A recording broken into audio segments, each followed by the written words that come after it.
Ma première question serait tout simplement d'abord de te présenter qui tu es, qu'est-ce que tu fais, ton parcours académique, pourquoi pas, pour que les gens puissent en savoir un peu plus sur toi? Alors, je m'appelle Thomas, je suis kinésithérapeute de formation, hein. Je suis diplômé de 2016. Donc, la kiné, à l'époque en France, c'était 3 ans d'études, enfin 3 ans à l'école, avec une année de prépa avant normalement. Donc, en gros, 4 ans post-bac. Maintenant, c'est passé à 4 ans dans l'école et toujours une année de STAPS ou de médecine avant, donc 5 ans. Moi, c'était encore sous le format 3 ans. Donc, 2016, je suis diplômé depuis 2016, on est en 2022, ça va faire.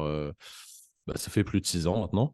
Je suis aussi préparateur physique. J'ai pas mal de grosses formations là-dessus qui sont pas universitaires. Enfin, si, j'ai un diplôme universitaire là-dessus, mais les formations qui m'ont le plus apporté sont pas vraiment universitaires parce que moi, je cherchais beaucoup de pratiques, sachant que la théorie de tout ce qui est physiologie, etc., en kiné, on la connaît bien. Alors moi, je suis passionné par ça depuis que je suis tout petit, donc je me suis documenté beaucoup, beaucoup tout seul à partir de l'âge de 12 ans. C'est vraiment un truc qui me passionnait.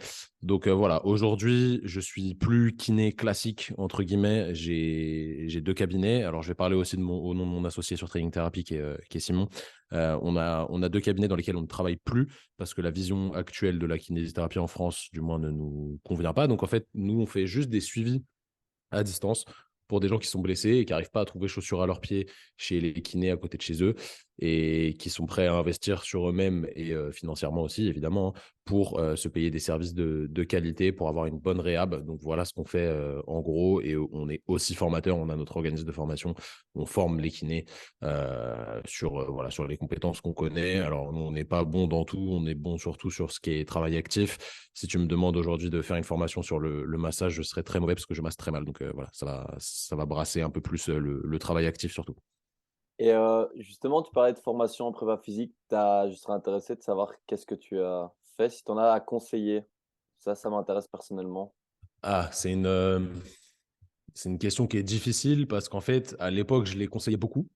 Et plus je recule, enfin plus j'avance plutôt, pas plus je recule, c'est complètement l'inverse, plus j'avance, avec du recul justement, en fait, je les conseille moins parce que je peux pas donner de conseils généraux, ça dépend vraiment du background de chaque personne. Tu as des kinés qui vont me demander à se former en prépa physique, je vais les orienter sur certaines formations. Des coachs qui vont vouloir se former en prépa physique pour vraiment accompagner des sportifs, faire des planifs et tout. Je vais leur conseiller d'autres formations qui sont plus propices à ce dont ils ont besoin. Donc, je peux pas te donner de réponse. Je suis pas drôle, hein, mais je peux pas te donner de réponse globale là parce que ça dépend vraiment, vraiment de chaque personne et des besoins. Tu vois, si Mmh. tu t'orientes vers un DU, ça va être extrêmement théorique. Tu vas faire beaucoup, beaucoup de théorie, donc c'est intéressant, hein. C'est la base, hein. Sans théorie, tu peux pas comprendre la pratique. Et du moins, tu peux pas savoir pourquoi tu fais les choses. Mais c'est quand même vachement limité dans le sens où bah, si tu apprends à faire de l'hypertrophie à fond les ballons, tu connais tous les mécanismes pour faire de l'hypertrophie, mais tu n'as jamais soulevé un haltère de ta vie, c'est un petit peu compliqué pour le transmettre à tes athlètes. Et l'inverse aussi est vrai, tu vois, si t'as balayé qu'un prisme de la pratique dans ta propre pratique, je sais pas, si tu as fait que du 5x5 pour développer la force et que tu fais ça à tout le monde, bah, ça va pas fonctionner. Donc, il faut aussi de la théorie, mais ça va vraiment dépendre.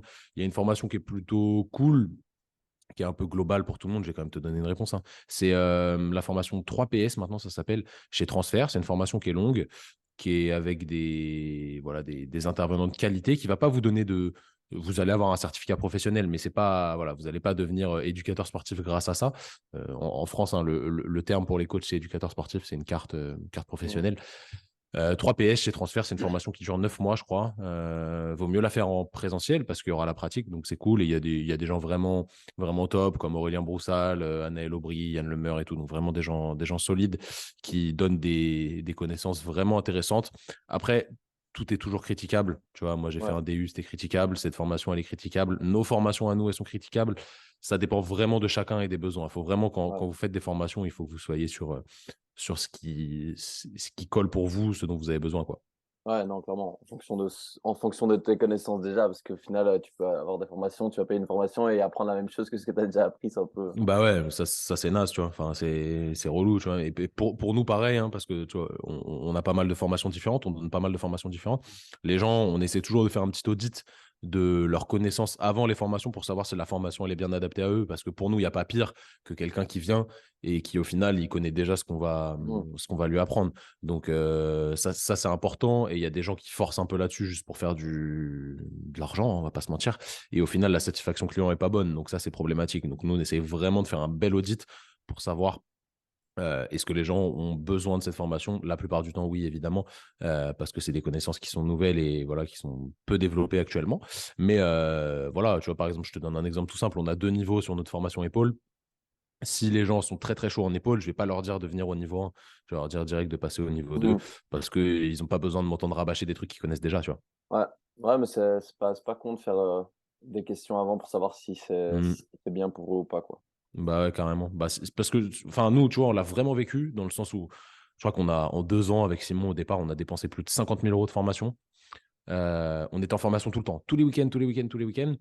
Et franchement, on était de plus en plus déçus. Tu vois, on allait à des formations. En vrai, on aurait préféré ne pas y aller. Tu vois, on est sorti avec, je vais pas dire rien, parce que tu sors toujours avec un truc d'une formation, mais il y a beaucoup de formations où on est sorti waouh, vraiment sur notre faim. On était déçus du contenu. On avait bu plus de café que écouter le cours, quoi. Tu vois, tellement c'était mal organisé. Il n'y avait pas vraiment de contenu au final. Donc, on s'est dit, bah, vas-y, ben, nous, si on fait la même chose, on veut surtout pas que ce soit comme ça. On veut que les gens ils ressortent avec voilà, un truc qu'ils ont appris, des connaissances à mettre en place au cabinet ou sur le terrain, etc. Tu vois, des trucs cool, quoi.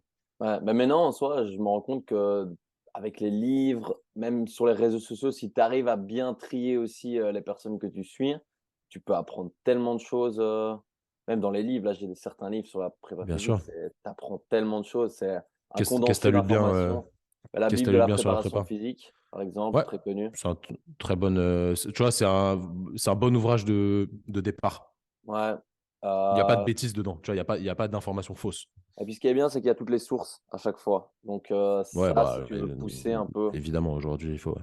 Ouais, ouais, ouais, mais genre à la fin de chaque chapitre, tu vois, tu as toutes les sources utilisées, elles sont citées dans le texte aussi, ce qui n'est pas toujours le cas et au moins tu sais que tu peux aller te rediriger vers Bah, YouTube. ça commence à être. Ça commence à Je être sais de pas. plus en plus le cas quand même. Tu vois, il y a peu de. Enfin, c'est peut-être mon inconscient qui me dit ça parce que je lis que des livres comme ça, mais il y a peu de bouquins où il n'y a pas de référence, tu vois. Ça commence à être Ouais, rare. ouais. Puis j'ai, la préparation physique du jeune sportif aussi, Sébastien Rattel, je sais Mhm. pas si tu vois? Ça, hyper Ouais, ouais, bien sûr. intéressant Ouais. aussi. Qu'est-ce que j'ai lu d'autre? Ah ouais, le guide de la musculation de Delavier, je sais pas si tu vois? Avec beaucoup de Euh, schémas c'est- là. c'est- ouais, c'est les mouvements, le Ouais, c'est guide ça, ouais, le des guide des mouvements. Ouais, mouvements, ouais, c'est ouais, non, ça. mais ça c'est très très propre. Ça Bah, Frédéric, c'est un très bon illustrateur, donc franchement, ça c'est Ah ouais, carré. Tu ouais. vois, ce genre de truc, ça devrait être dans toutes les écoles de kiné Mmh. plutôt que des vieux livres à l'ancienne d'anatomie. Le bon gros bouquin de natte. J'en ai eu aussi, Ouais. t'inquiète. Mais ouais, puis d'autres livres, que j'ai pas encore lus, là, je vais en avoir, pour Noël, full. Donc il faut le temps de les lire aussi. Il y en a un qui est très, très, très, très, très intéressant, mais qui est vraiment extrêmement condensé, qui est énorme et qui est du coup un peu difficile à boire. C'est l'encyclopédie de la préparation physique. Ouais, on Ça, la c'est vraiment la Bible de la prépa physique, mais version XXL. Et il y a tout dedans. Il y a toute la théorie de tout, tout, tout, tout, tout. C'est grave intéressant. Chaque chapitre est intéressant, mais c'est vraiment, je vais pas dire imbuvable, mais franchement, il faut être accroché pour bien le lire, quoi. c'est de Fort Trainer. Ouais, bah, c'est de la NCSAA. Ouais, Putain, ouais, je dis peut-être des conneries dans l'abréviation, mais c'est la référence chez les Américains, quoi. ouais, je vois c'est quoi, je l'avais vu justement. Celui-là, je m'étais dit qu'il fallait que je l'achète Hmm. aussi. Après, c'est bien d'acheter, il faut lire aussi, parce que ça prend quand même du temps de lire, des gros bouquins. Après, c'est hyper intéressant, mais du coup, voilà. Et donc, aujourd'hui, j'avais envie d'aborder un peu, les douleurs qu'on peut rencontrer, que ce soit les personnes de la vie quotidienne ou enfin des personnes de la vie quotidienne, des personnes lambda ou des personnes un peu plus sportives et bah, une des douleurs qui revient, je pense, sûrement énormément chez toi aussi, c'est tout ce qui touche les douleurs de dos. Est-ce que tu saurais dire, selon toi, c'est quoi les raisons, principales que tu aurais vues, avec ton expérience, des maux de dos? Tu me parles chez les sportifs? Chez les sportifs ou même chez les personnes, qui seraient pas spécialement sportives, de base? Mais, chez tout le monde, le problème, c'est la sédentarité et l'inactivité physique. par rapport à la dose que tu peux te mettre à l'entraînement. Je te donne un exemple.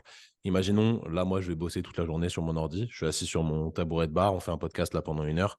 Je vais faire ça jusqu'à 17h. Je vais me lever 2-3 fois, tu vois, pour faire aller peut-être 2000-3000 pas grand max. Et après, le soir, je vais aller me manquer une grosse séance de deadlift. La différence entre l'intensité de ma séance de deadlift et ce que j'ai fait le reste de la journée, elle est trop importante. Et du coup, ça met un gap qui est quand même assez incroyable entre les deux. Et du coup, mon système, il peut avoir peut-être du mal à s'adapter à ça. Alors, il vaut mieux ça plutôt que juste rester toute la journée assis, hein, qu'on soit d'accord. Mais le problème, c'est qu'en fait, la plupart des gens, ils restent toute la journée assis, ils bougent pas trop, ils font pas grand-chose avec leur dos. Et du jour au lendemain, ils vont faire un mouvement, genre, je sais pas, porter une machine à laver, ranger un truc qui était bas par terre. Et sauf qu'ils n'ont tellement pas l'habitude de faire ce mouvement-là qu'ils se sont désadaptés à ce mouvement-là. Et leur système va les empêcher de le faire en créant voilà, une cascade de réactions, dont de la douleur, voilà, pour pallier à ça. Et en fait, c'est juste auto-adaptatif. Et le problème, c'est que la plupart du temps, on n'a pas les capacités, on perd les capacités qu'on est censé avoir pour être des humains normaux. Et du coup, on fait face à des potentielles douleurs. C'est qu'une histoire de capacité versus charge. Après, je ne te parle pas des blessures traumatiques, hein. Tu te fais Mhm. renverser par une voiture et qu'après, tu as mal au dos parce on t'a fracturé une vertèbre, c'est différent. Mais dans ces blessures un petit peu de bobologie, pour être vulgaire et être un peu agressif là-dessus, mais c'est souvent parce qu'on n'est pas capable de faire quelque chose, qu'on a perdu la capacité de le faire, et au moment où on le fait, bam, on met un stimuli trop gros sur l'organisme et il se bloque, il se défend vis-à-vis de ça. Donc le problème, c'est tout le temps ça. Il n'y a qu'une seule solution au mal de dos, en vrai, c'est de bouger, d'être plus actif, d'avoir un meilleur mode de vie, une meilleure santé générale et de régler tout ce qui est autour. Donc voilà, c'est un peu bateau comme réponse, mais c'est la réalité des choses. Mais justement, comment tu parce qu'il y a plein de gens qui travaillent, que ce soit même les étudiants ou ceux qui travaillent en bureau, Bah, c'est les pires. ils sont tout le temps assis. Qu'est-ce qui serait, est-ce qu'il faut juste se lever, tous les X temps ou, c'est bien d'introduire certains exercices spécifiques pour le dos et si oui, lesquels, Ah bah les deux évidemment. Le mieux, enfin, le mieux, c'est de bouger, tu vois. Je te dis pas qu'assis, c'est mauvais. En fait, être assis longtemps, c'est aussi mauvais que être, tu vois, si j'étais debout sur mon bar et toute la journée, accoudé à mon bar, là, et je fais mes podcasts comme ça, si je bouge pas et que je reste que debout, c'est pas bon non plus, tu vois. C'est peut-être pire assis parce que tu es dans une position plus raccourcie au niveau musculaire, au niveau de la hanche, etc. Mais en soi, le problème, c'est le fait d'être quasi immobile. Ça, c'est néfaste, tu vois. Nous, on est fait pour marcher au moins 10 km par jour. L'être humain, il est fait pour ça, hein, à la base, hein. C'est vraiment un bipède qui est fait pour la locomotion. Donc, oui, je te dirais de te lever régulièrement. Ça, c'est super important. Ça casse cette sédentarité. C'est pas magique non plus, mais ça casse ça. Et oui, évidemment, faire des exercices régulièrement, globaux, hein. Il n'y a pas un exercice qui est meilleur qu'un autre. Tu peux très bien traiter quelqu'un qui a mal au dos avec juste du soulevé de terre, ou juste du squat, ou juste des exercices de gainage, ou du pilate, ou du yoga, peu importe. Il n'y a rien qui est mieux que le reste. Le plus important, c'est d'introduire du mouvement. Aujourd'hui, on a plein d'études là-dessus qui comparent un petit peu tous les courants de pensée, tous les courants de travail actif, de renforcement, entre guillemets, du système pour les lombalgies. Et au final, ce qui ressort, c'est qu'il n'y a pas une méthode qui est mieux qu'une autre. Ça dépend vraiment de l'appétence de la personne pour la méthode, si elle est capable de le faire jusqu'au bout pendant longtemps pour se préserver sur le long terme. Et je te dis vraiment, la muscu, c'est tout aussi bien que le yoga, c'est tout aussi bien que le pilate, voilà, que Mackenzie, peu importe. et donc tu pourrais, imaginer, enfin imaginons une personne qui reste tout le temps assise au travail. Elle Mhm. pourrait genre se lever et faire des petits exercices, style gainage ou quelques Bien squats. sûr. Ça pourrait être Bien sûr, mais intéressant. ça, tu vois, d'un point de vue sociétal, on va te prendre Ouais. pour un fou, tu vois. Si tu fais ça en amphi, toi, tu es encore étudiant, tu m'as dit. Tu fais ça en amphi, tu te lèves, tu t'étires le quadri, tu fais deux, trois petits exercices de gainage, un petit bird dog, un petit dead bug pour les abdos pendant 1 minute. Les gens vont dire, mais c'est qui ce malade, tu vois. Mmh. Donc, Ouais, non, le problème, il est juste sociétal, hein, tu vois. On n'a pas l'habitude. Et moi, il y a beaucoup de patients que je désensibilise en faisant des mouvements répétés. Je te prends l'exemple de la cervicalgie. Il y a beaucoup de patients que je traite en demandant d'améliorer leur extension. Et pour améliorer leur extension, je n'ai pas 10 000 méthodes. En actif, je leur demande de répéter des extensions cervicales au moins 200 fois sur la journée. Donc, tu vois, je vais leur fractionner 10 séries de 20 répétitions. Donc, en gros, toutes les heures, ils vont faire 20 répétitions d'extension et ils me disent: ah, mais non, mais je peux pas faire ça au bureau, les gens vont me prendre pour un fou. Ouais, ok, mais moi, en fait, je m'en fous, tu vois. C'est toi et ta conscience. Est-ce que tu veux aller mieux? Oui, si tu veux aller mieux, tu prends le risque de passer pour quelqu'un, bah, oh là là, il bouge la tête au bureau, ça a l'air d'un ouf. Bah non, c'est rien, tu vois. Juste, il fait quelques extensions, ça va le traiter et le soulager sur le court et moyen terme. C'est une méthode comme une autre et il faut s'affranchir un petit peu de tout ça. Et c'est pour ça qu'aujourd'hui, tu vois, notre mode de fonctionnement de la société, il est un peu pro pour ce genre de douleur. Mais malheureusement, c'est comme ça, tu vois, il faut qu'on lutte avec nos armes, mais il faut s'affranchir un peu de ça. C'est pas facile, hein. Je peux comprendre que c'est pas facile, tu vois. Moi, j'ai pas travaillé en open space et tout, mais je me dis bien, mais putain, les gens, ils te regardent, t'imagines, t'es là, tu fais des petits mouvements, ils vont te prendre pour un dingo, quoi. Ouais, je l'entends, je l'entends. Ouais. Et est-ce que faire de la musculation va t'aider automatiquement à soulager tes douleurs de dos en renforçant par exemple ton dos avec du soulevé de terre ou même des exercices plus spécifiques sur le dos? Genre, ta question, si je comprends bien, c'est est-ce que si j'ai mal au dos, je fais du soulevé de terre, c'est sûr que je vais aller mieux? Ou, ou ouais, soit ça, soit est-ce que en faisant en, allez, tout ce qui est renforcement du dos, Mhm. automatiquement tu vas avoir une diminution de tes douleurs, donc tu auras moins de chances d'avoir mal au dos. Je vais te dire oui. Après, il y a des cas où non, parce qu'il y a toujours des exceptions. Mais dans la plupart des cas, oui, ça pourra te faire que du bien. Si c'est bien fait. Si c'est bien Ouais. fait, que c'est bien dosé, c'est pas genre tu vas faire 5 x 5 au soulevé de terre à 100 kilos la première semaine et la semaine d'après, tu fais 10 x 10 à 120, tu vois. Là, ça Mhm. va pas le faire. Ouais, Tu vois. progressif. Mm. Et est-ce que justement des douleurs de dos peuvent provenir, je sais pas moi, d'un déficit de force sur les membres inférieurs? Ça peut être une partie du spectre. Il n'y a jamais un point isolé, tu vois. C'est très rare que ce soit un seul problème. C'est un ensemble de choses. Le corps humain, il fonctionne par adaptation. C'est vraiment la machine d'adaptation. C'est pour ça qu'on est les boss, entre guillemets, sur la planète. C'est parce que c'est nous, notre espèce, qui a su le mieux s'adapter aux contraintes qu'imposait la planète. Et c'est pour ça qu'on est un petit peu les rois, entre guillemets, des animaux, même si on est bien plus bête que certains animaux, je pense. C'est parce qu'en fait, on peut tout le temps s'adapter. Donc, en fait, si jamais tu as un déficit, je dis n'importe quoi au niveau de la cheville, tu vas aller chercher à t'adapter au niveau de la hanche. Et Mmh. peut-être que tu vas mettre plus de contraintes sur ta hanche et que ta hanche, au bout d'un moment, elle va être sursollicitée et que du coup, tu vas mettre plus de contraintes sur ton dos. C'est qu'un exemple, hein, tu vois, ça peut venir de pas mal d'endroits différents et tout s'adapte, mais au bout d'un moment, la pyramide, elle commence à être un peu plus branlante et ça peut être un peu problématique. Donc, peut-être que ça peut être une partie du spectre, mais c'est pas que ça le problème. Ouais, mais donc en fait, là, ce que tu dis, c'est que si on a mal au dos, c'est pas spécialement le dos qu'il faut guérir. C'est, ça peut venir de n'importe quel, dès qu'il y a un maillon faible dans ton corps, c'est tout le corps qui s'affaiblit, quoi.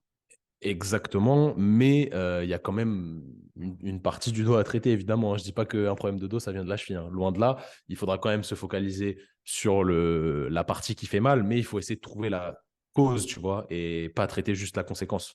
Mmh.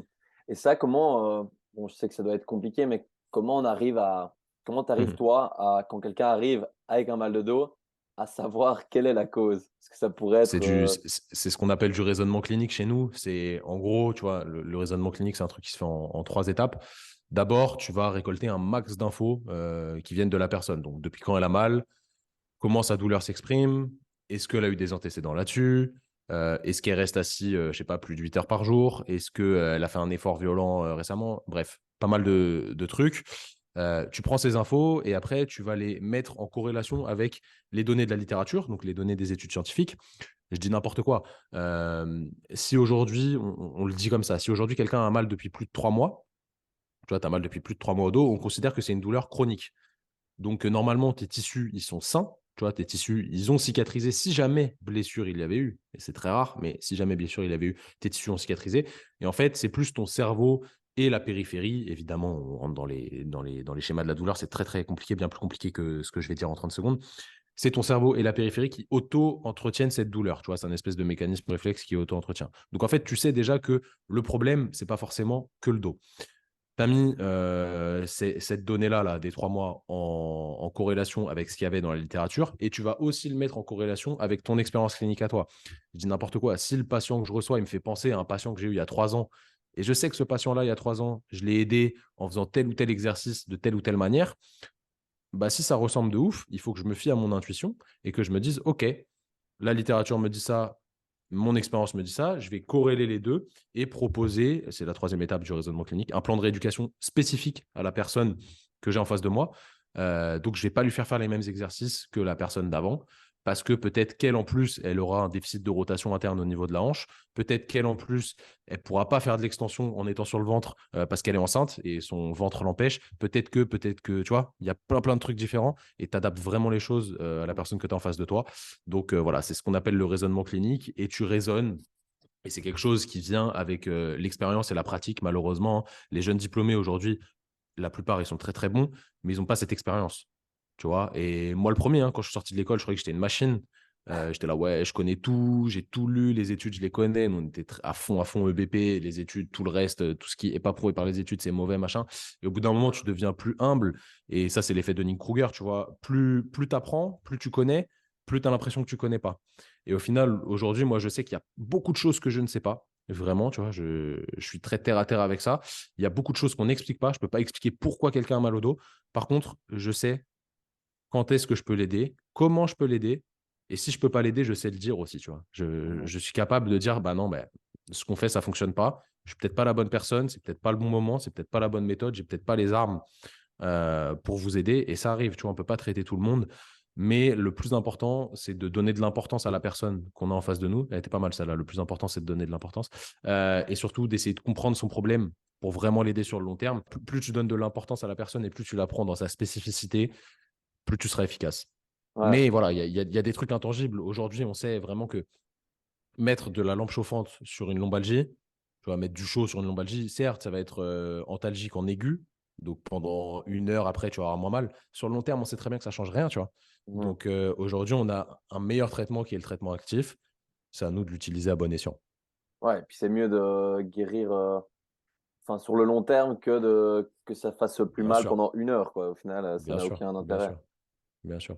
Après, tu vois, hein, c'est triste à dire, mais ça choque un peu les gens quand je monte ça en formation. Mais on sait que sur la plupart des troubles musculo-squelettiques, donc douleur d'épaule, douleur de genou, douleur de dos, l'histoire naturelle de la maladie, donc l'évolution naturelle, si tu fais rien, tu vois, genre tu fais rien, tu as mal au dos, tu laisses les choses se faire pendant 1 an, l'évolution naturelle de la maladie fait que la plupart du temps, naturellement, ça va aller mieux. Nous, on est juste des catalyseurs.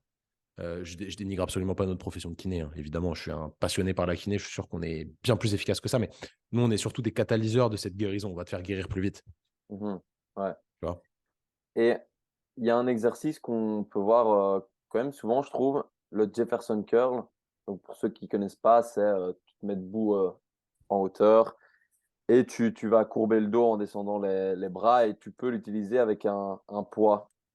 Toi, c'est Mhm. quoi ton avis là-dessus, plus en termes d'utiliser les charges? Parce que je vois certaines personnes qui utilisent quand même des charges très lourdes, alors qu'on a l'habitude d'entendre sur tous les exercices: «Garde ton dos dans enfin ton dos droit, n'arrondis surtout pas Mhm. la colonne», dans tout ce qui est soulevé de terre ou squat, alors que là, c'est complètement l'inverse. Quel est ton avis là-dessus? Alors, je vais te donner un avis le plus neutre possible. Aujourd'hui, tu me parles de ça parce que c'est à la mode sur les réseaux sociaux. On va pas se mentir. Il y a beaucoup de gens qui veulent prouver via leur propre expérience personnelle que oui, le corps s'adapte et ça fait le jeu de leur business aussi, hein, on va pas se mentir. Le corps s'adapte, on peut faire du soulevé de terre de rond, on peut charger jusqu'à 100, 120, 130, 140, je sais pas, ça se trouve, il y en a qui sont allés plus loin, j'ai aucune idée, sur du soulevé de terre de rond, donc Jefferson Curl, tant qu'on le fait de manière progressive. Ok, très bien. Évidemment, la théorie de l'adaptation, elle est vraie dans le corps, je t'en ai parlé juste avant. Par contre, le rendre si facilement abordable par le commun des mortels qui n'a pas toutes ces connaissances, je pense que c'est problématique. Dans le sens où peut-être que la personne, ça fait 5 ans qu'elle fait ça, qu'elle fait du Jefferson Curl progressivement, donc oui, elle a eu le temps de s'adapter. Mais aujourd'hui, on n'a pas d'études pour dire que oui, le disque intervertébral s'adapte. Ça, on a des études là-dessus, mais on n'a pas d'études avec des charges très élevées. Donc moi, je ne peux pas te dire d'un point de vue scientifique, est-ce que chez tout le monde, on va supporter 120 kilos de rond? J'en sais strictement rien. Voilà, je n'ai pas la réponse. Tout ce que je sais, moi, c'est que le disque intervertébral, il n'aime pas la vitesse de mouvement. Donc, si tu fais un Jefferson Curl très lourd, très rapide, je peux, avec les données de la science qu'on a actuellement, te dire que potentiellement, tu vas te faire mal. Tu vois, vraiment, si tu mets beaucoup de vitesse. Si tu respectes un tempo lent, j'ai rien qui me dit que c'est mauvais. Par contre, moi, je ferai très attention à la manière dont je présente les choses.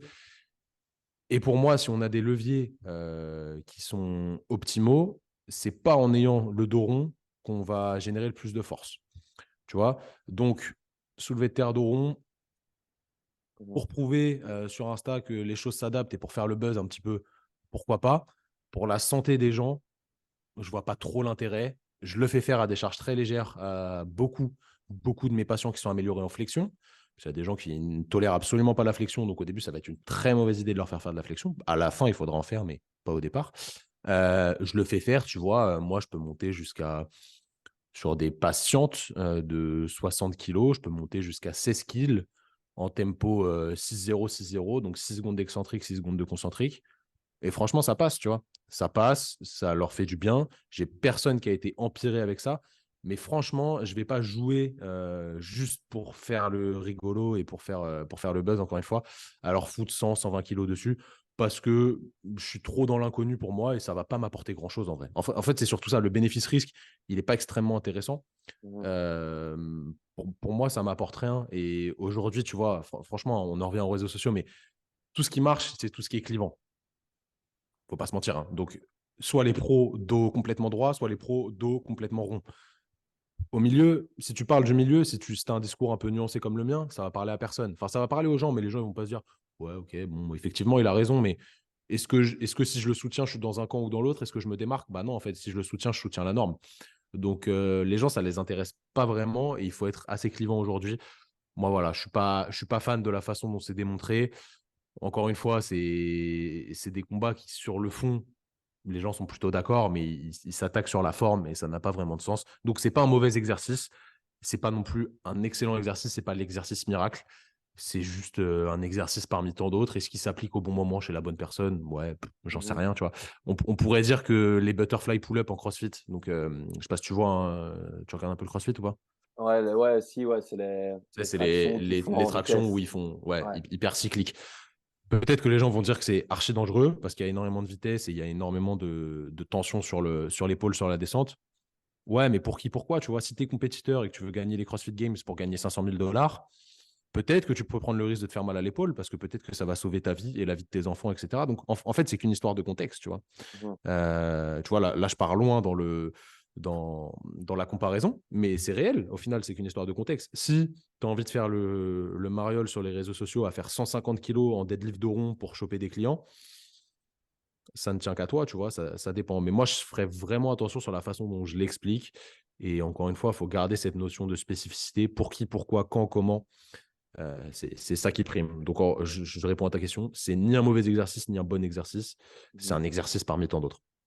Et j'avais entendu parler une fois une personne, et j'en avais parlé à un de mes profs, il disait que, par exemple, les squats, tu vois, on dit de toujours essayer de garder le genou dans l'axe des pieds, alors Ouais. que, par exemple, dans le sport, ben, tu as plein de changements de direction et ton genou, parfois, il rentre vers l'intérieur, etc. Et donc, lui, il disait, pourquoi ne pas aussi faire des squats avec des genoux qui rentreraient vers l'intérieur? Bon, là, en plus, peut-être à l'extrême, mais léger, en travaillant léger. Parce qu'au final, si on s'oblige à tout le temps garder dans l'axe des pieds et qu'à un moment au sport, tu as un changement de direction brusque et que ton genou rentre, ben, ça va peut-être t'aider à l'avoir travaillé un petit peu en salle de muscu. J'aimerais un peu avoir ton avis là-dessus. Pour moi, le pattern, il est différent en vrai, parce que c'est pas la même chose. Généralement, tu as l'appui plutôt sur un pied que sur les deux. Tu vois, quand tu changes de direction, tu n'as pas le même appui sur les deux pieds. Tu n'es pas dans une Ouais, position de squat, hein, clairement. c'est Tu vrai. es plus incliné, etc. Tu as, ton poids qui se déporte d'un côté, donc c'est différent. Et tu es plus en appui vraiment sur l'avant-pied. Pour moi, c'est trop différent pour dire oui ou non, mais en fait, est-ce que tu sais pourquoi on rentre les genoux quand on squatte? Enfin, certaines personnes, pas tout le monde, hein. Est-ce que tu sais pourquoi? C'est peut-être moyen fessier qui a du mal à compenser, enfin, pas Peut-être, assez fort. ça peut être ça. Ça peut être aussi le fait que le grand adducteur, il est Ouais. extenseur de hanche aussi. Mm. Il participe pas mal à l'extension de hanche, hein.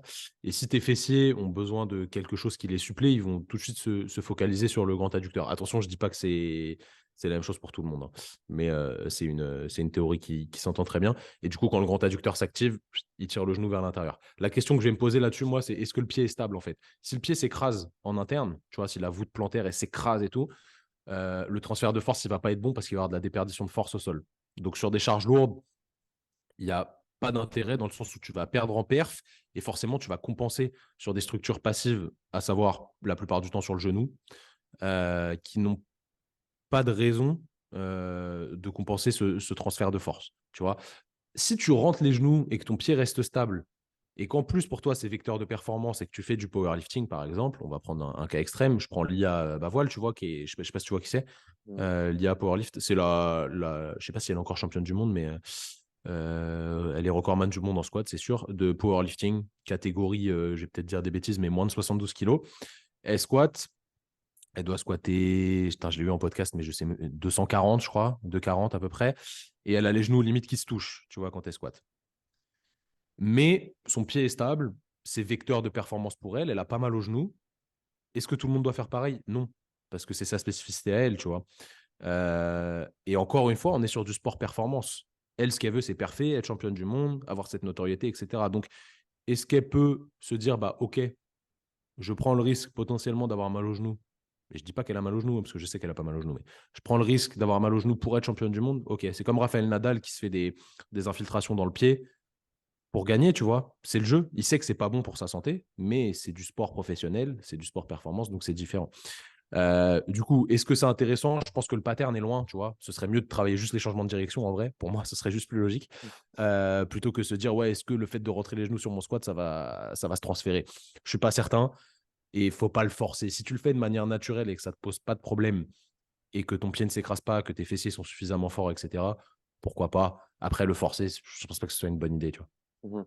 C'est bien d'avoir ton avis, parce que ça, quand il avait dit ça, j'étais là en mode, enfin, tu sais pas trop, on t'a jamais réellement entendu ça, mais ça paraît pas Bien si sûr. con non plus. Donc, Mmh. j'ai bien Non, non, voulu c'est pas avoir bête, ton hein. avis. C'est pas bête. En fait, c'est des questions sur lesquelles, tu vois, on n'a pas de réponse en vrai. Ouais.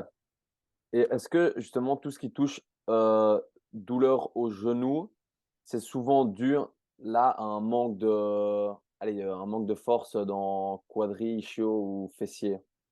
Ou ça peut venir Alors, d'ailleurs beaucoup? en fait, je vais répondre à ta question de manière différente. Tu vois, je te fais plein de réponses différentes, hein, mais en gros, aujourd'hui, on sait que si, tu vois, là, toi, tu as un genou sain, tu as un genou sans aucun problème, je te mets sur une machine d'ISO, machine d'isocinétisme, je te demande de faire un effort max sur le leg extension.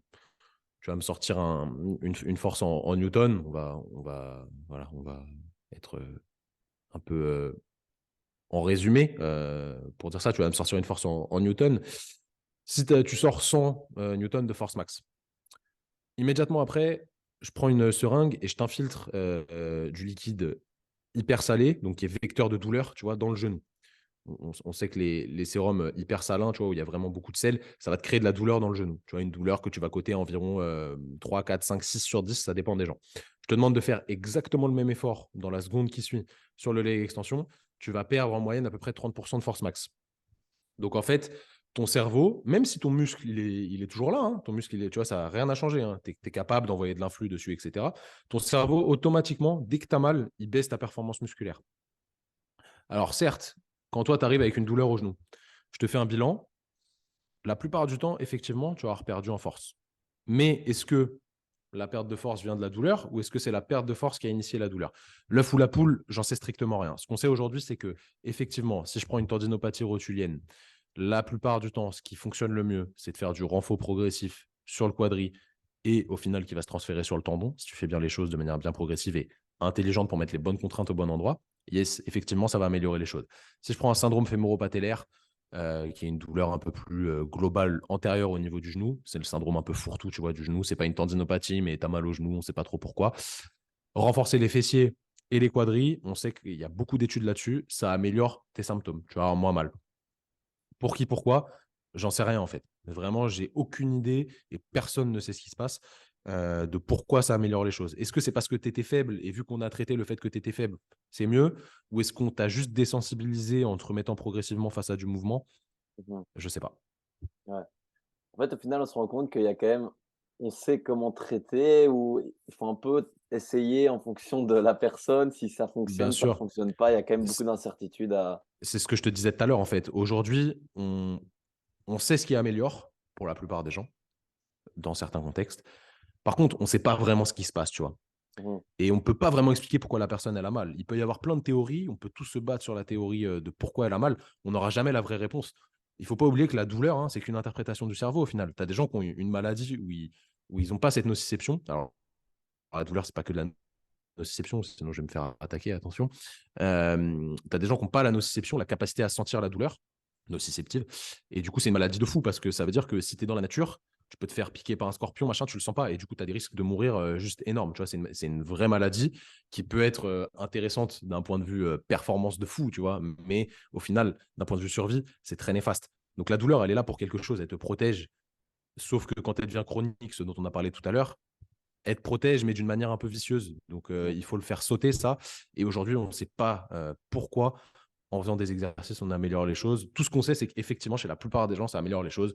Tant mieux, tant mieux. On a la solution, mais on ne connaît pas vraiment le problème, tu vois. Ouais, ouais. Je vais devoir relancer vite fait, donc Yes, en t'inquiète. soi, je te renvoie sur Insta dans Ouais, 2 tu me minutes. renvoies sur Insta? Vas-y, ça Ouais, marche. tout de suite. J'aimerais avoir ton avis sur, le leg extension, donc la machine, parce que, J'adore. J'adore. Tu peux te cramer les cuisses. C'est incroyable.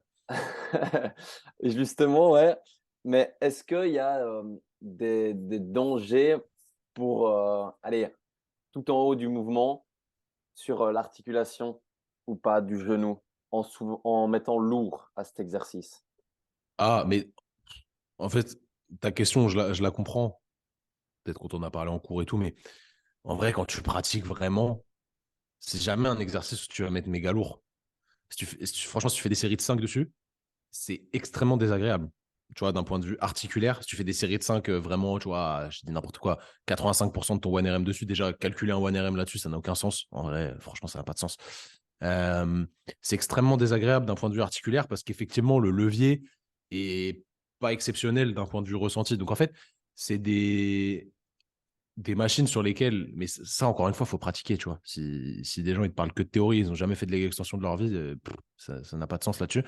C'est des machines où tu vas faire plus des séries de 8 à 15, tu vois, même tu peux aller plus loin, pour faire un mix entre stress mécanique et stress métabolique optimal, et où tu vas mettre une charge qui est mi-lourde.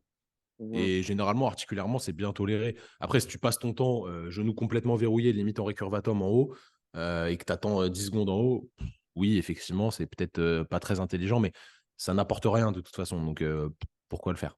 Ouais, c'est ça. Nous, on avait un prof qui est préparateur physique, qui a accompagné quand même dans le haut niveau, clairement, et qui disait justement que lui, avec ses athlètes, il interdisait, même si c'est des athlètes, il accompagnait une D1 de basket, même si c'est des athlètes qui pèsent 100 kilos, je sais plus combien il autorisait maximum, mais 40-45 kilos, et il voulait pas aller chercher au-dessus. Enfin, je sais qu'il travaillait même en unilatéral aussi, cet exercice, en fait.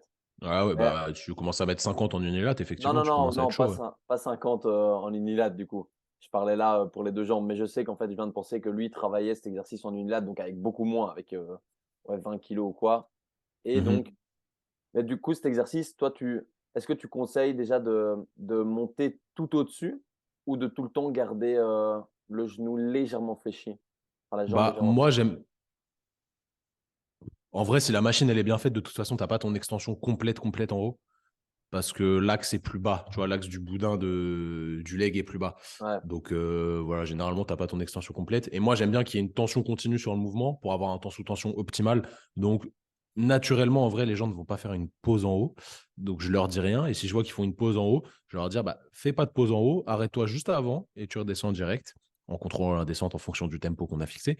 Mais ouais, je vais plus le voir comme ça parce que pour moi, la pause haute, elle m'apporte vraiment rien, tu vois. Ouais, et du coup, toi, tu travaillerais pas non plus hyper lourd et plus sur des séries, plus longues sur ce style d'exercice?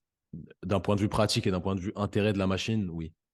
Pareil Pour faire sur, du lourd, sinon tu fais de la presse ou du squat, tu vois. ouais, pareil sur du leg, curl? Sur du leg curl, ça va être un tout petit peu différent parce que, après, ça ne tient qu'à moi, tu vois, mais je trouve que la sensation est moins désagréable d'un point de vue articulaire. Après, quand il y a très lourd et quand tu es en bas, verrouillé en extension de genou, là, pour le coup, c'est vraiment désagréable. Donc, toujours à faire attention. Je vais te parler du leg curl allongé sur le ventre, celui que je préfère parce que tu es, en extension de hanche, je le trouve un peu mieux, tu vois. Tu peux mettre un tout petit peu plus lourd que sur le leg en termes de rapport et tu peux aller chercher des séries de 5-6, mais encore une fois, ça reste un exercice mono-articulaire qui répond un petit peu mieux quand même aux séries mi-lourdes. Mais pour ça, tu vois, tu peux être le boss de la théorie, avoir lu tous les articles là-dessus. Effectivement, il y a plein d'études qui montrent que pour faire de la force, il vaut mieux être proche des. Oui, oui, ok. Proche des 3 reps, 5 reps, machin, je suis d'accord. Sauf que sur ce genre d'outils, en pratique, c'est pas Ouais. pratique. Ouais. Bah, de toute façon, pour moi, travailler plus la force, c'est plus logique de travailler sur des mouvements polyarticulaires que sur de l'isolation. Même si on avait discuté avec un préparateur physique qui disait: «Pourquoi pas en faire?» On pourrait très bien faire, de la force sur un biceps curl, mais ça n'a pas beaucoup d'intérêt. Donc ça Faut, pourrait se faire, mais faut voir la typologie des fibres aussi, tu vois. Faut regarder un petit peu les études anatomiques là-dessus. Est-ce qu'il y a plus de fibres de type 1, de type 2? Ça va vraiment dépendre. Après, c'est dépendant de chaque personne aussi, donc pas mal de génétique là-dessus. Je te dirais, tu vois, si tu as une machine d'ISO, si tu as 100 000 balles à mettre dans une machine d'ISO, pourquoi pas faire de la force sur un leg extension ou sur un leg curl? Parce que tu vas pouvoir adapter vraiment les leviers, etc. Et ça va être parfait, ça va être sécuritaire. Donc, évidemment, ça peut être intéressant. Après, est-ce qu'il y a intérêt à mettre 100 000 euros là-dedans? Je suis absolument pas convaincu. Je pense on peut faire bien mieux, enfin, tout aussi bien avec du matériel beaucoup moins cher. Donc, voilà. mmh, Encore une fois, c'est une question de contexte. ouais, non, clairement. Et maintenant, en termes de douleurs d'épaule que tu aurais vues dans le sport, c'est quoi celles qui sont les plus récurrentes? Alors, là, tu me parles vraiment de mon kiff premier, c'est l'épaule. Il y en a plein de différentes, ça dépend vraiment des sports. La plupart du temps, c'est comme ce que je te disais avant, une histoire de capacité versus charge. Si tu en fais trop et que tu laisses pas le temps à ton épaule de s'adapter, ça va être très compliqué. Sachant que l'épaule, il y a une structure qui est très particulière dedans, qui est la coiffe des rotateurs. C'est un ensemble de 4 muscles, pour ceux qui ne connaissent pas, subscapulaire devant, supraépineux en haut, infraépineux derrière et petit rond le plus bas derrière. C'est des muscles qui servent à coapter la tête humérale en toutes circonstances. Vraiment, ils viennent aspirer la tête humérale contre la glène pour la maintenir stable parce que, par défaut, l'articulation d'épaule, d'un point de vue anatomique, biomécanique, c'est une articulation qui est instable. Une grosse boule sur un tout petit tee de golf qui est la glène de la scapula, c'est voué à être instable s'il n'y a pas une stabilité active qui est créée par la coiffe. Et cette coiffe, elle est très particulière dans le corps parce que c'est une structure qui a vraiment du mal à s'adapter. Elle s'adapte, mais elle prend beaucoup plus de temps à s'adapter qu'un quadriceps, par exemple. Tu vois, c'est une structure qui est un peu particulière, innervée, vascularisée d'une manière un peu complexe, et qui fait que, bah voilà, elle tolère vraiment pas l'augmentation rapide de la charge. Donc, ce qui se passe, c'est souvent elle qui prend tarif et qui fatigue et qui, du coup, bah, devient potentiellement douloureuse, etc. Donc, voilà, il faut vraiment prendre le temps de se renforcer progressivement. Il n'y a pas que des rotations externes à faire, parce que ça, c'est juste isoler l'infraépineux et le petit rond. Mais il y a pas mal d'autres choses à faire en fonction du contexte et de la spécificité du mouvement qu'on veut bosser. Mais voilà, une épaule, c'est très complexe. Il y a énormément de muscles dessus. Si je te la résume juste à ça, c'est trop facile. Après, on peut parler des instabilités aussi. L'instabilité de l'épaule, c'est la pire expression de l'instabilité, c'est la luxation, perte de contact entre deux surfaces osseuses, quelqu'un qui se démet l'épaule. Là encore, c'est une histoire de stabilité articulaire, que la coiffe joue pas son rôle au bon moment avec des contraintes élevées. Et ça se travaille un petit peu différemment. Il faut améliorer le contrôle moteur, etc. La force de fin d'amplitude. Bref, il y a pas mal de choses à faire. L'épaule, c'est extrêmement intéressant, mais c'est très complexe. C'est pour ça qu'aujourd'hui, moi, je fais quasi plus que ça. C'est parce que c'est un champ que j'ai vraiment creusé, parce que ça m'a passionné. Et tu vois, tu me donnes une cheville, je suis vraiment très, très nul. Mais une épaule, ça va, je me débrouille pas trop mal normalement. Et du coup, ce serait intéressant de faire un renforcement global de la coiffe dans tous les sports ou même en Ouais, musculation. bien Parce que sûr. moi, par exemple, je sais qu'au début, bon, je faisais pas assez d'échauffement quand je commençais et tout ce qui était, bench et tout ça, j'avais vite des douleurs ici, tu vois? Je sais pas si c'est au niveau du tendon du biceps ou ailleurs, tu vois? Mais ce petit truc chiant, tu vois? Et donc maintenant, ben, ça va beaucoup mieux parce que je m'échauffe tout le temps, enfin, je prends le temps d'échauffer, convenablement, mes épaules. Mais du coup, c'est intéressant de faire du travail de renforcement spécifique sur la coiffe. Ouais, bien sûr. Carrément, carrément, carrément. Et tu conseillerais quoi, par exemple, comme échauffement? Imaginons, tu vas à la salle, tu fais une séance, bah, push ou enfin, Mhm. où tu auras des même ouais, non, dans pull peut-être un peu moins, mais quel type d'échauffement, pour les épaules? Quelle routine, si je peux dire? C'est difficile de te faire une liste d'exercices là.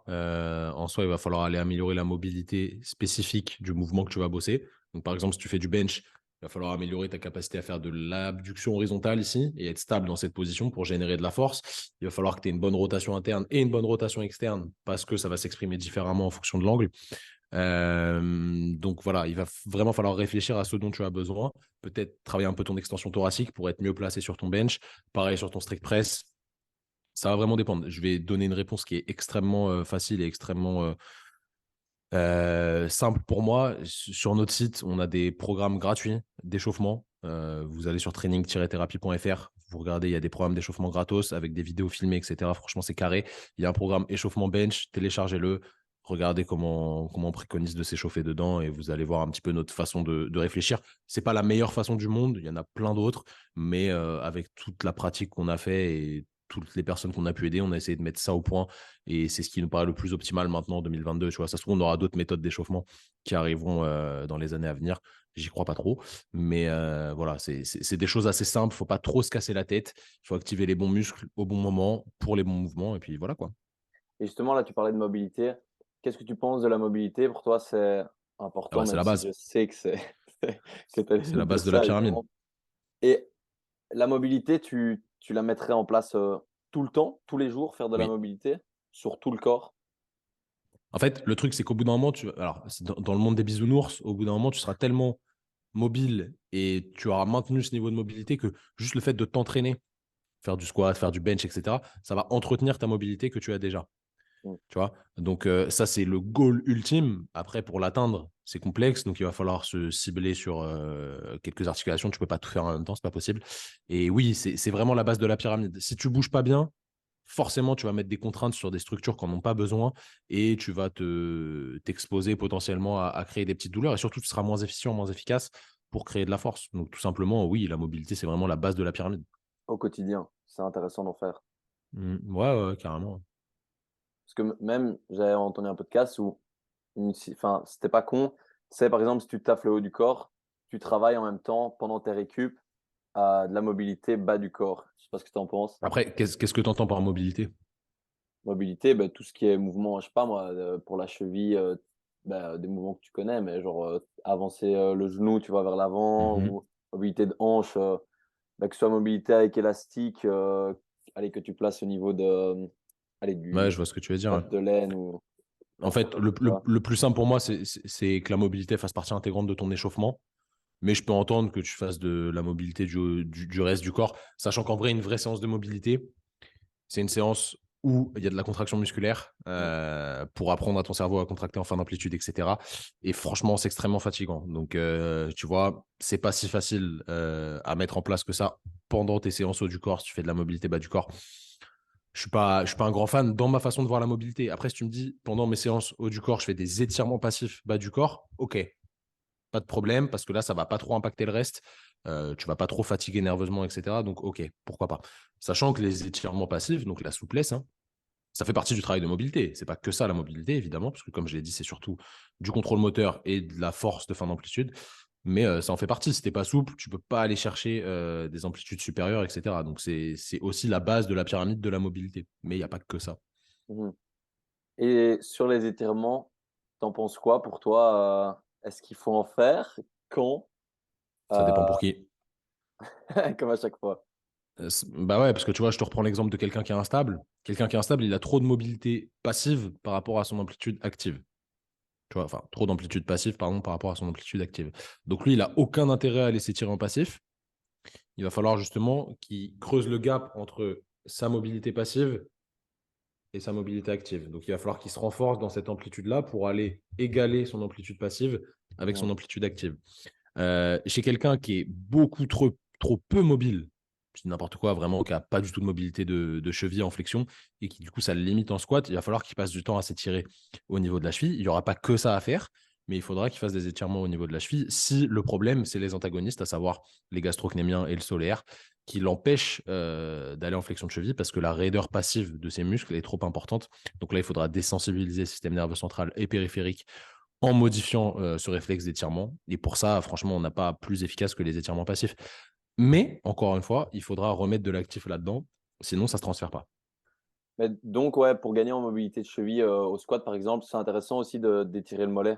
Enfin, ça dépend Bien pour qui, sûr, tu vas me dire, mais oui, ça dépend pour qui, mais la plupart du temps, oui. OK. Et maintenant, ma dernière question, c'est un peu ton avis sur tout ce qui est, automassage, rouleau de massage. Mm. Est-ce que pour toi, c'est un parce que je sais que les études sont pas, hyper, développées là-dessus. Enfin, Il y en a Un- quelques-unes. En Ouais, mais c'est gros, pas. Donc, un peu ton pour avis faire là-dessus. simple, ce qu'on retrouve en moyenne, c'est une augmentation de l'amplitude de mouvement de l'articulation qui a été bossée. Donc, par exemple, tu te roules sur les mollets. Tu vas gagner un petit peu en flexion de cheville juste après, en aigu, hein, pas en chronique. Sur le long terme, ça ne se transfère pas.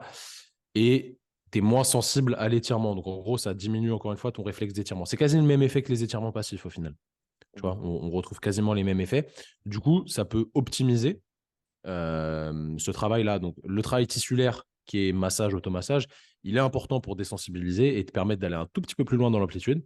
Donc, l'idée, pareil dans le monde des bisounours, l'idéal, ce serait de faire un, automassage, si tu en as besoin. Deux, étirement passif. Trois, travail de contrôle moteur, donc apprendre à contrôler les fins d'amplitude. Et quatre, renforcement dans les amplitudes que tu as gagnées pour vraiment que tu maîtrises ces amplitudes que tu as gagné juste avant via les deux premiers qui te permettent le passif, le troisième point qui te permet d'apprendre à contrôler l'amplitude et quatrièmement, le dernier point qui te permet d'être fort dans cette nouvelle amplitude. Donc en gros, tu as ces quatre points à respecter et voilà, ce serait l'idéal, quoi. Pour une séance, tu parles. Ouais, mais même en échauffement au final, hein. Ouais, ok. Je vois ce que tu veux dire. Mais du coup, en résumé, peu importe les douleurs qu'on pourrait avoir, que ce soit dos, enfin peu importe l'articulation, faut Mhm. jamais arrêter complètement Sauf cas de, extrême. Sauf ouais, cas extrême. Mm. tout le temps bouger, peu importe les petites Bien sûr, douleurs, continuer le bien sûr. mouvement, c'est ce qui guérira le Ouais, mieux, quoi. ouais. Après, il faut pas tirer sur une douleur juste pour tirer dessus. Mais il faut réfléchir à pourquoi on a cette douleur, trouver la cause et après la traiter. Mais ouais, bien sûr, quoi qu'il arrive, le meilleur soin, c'est le mouvement. Tu vois, je te l'ai dit, on est des bipèdes, on est fait pour marcher, on est fait pour bouger. Donc si on s'empêche de bouger, ça devient vraiment très problématique. Mhm. C'est bien de le dire parce que, bon, maintenant ça se dit de plus en plus, hein, mais je sais qu'il y a Ouais, encore maintenant trop ça de va, tu gens vois. qui pensent que j'ai mal, j'arrête tout, tu vois. Alors que, Hmm, au final, faut continuer. clairement, ouais.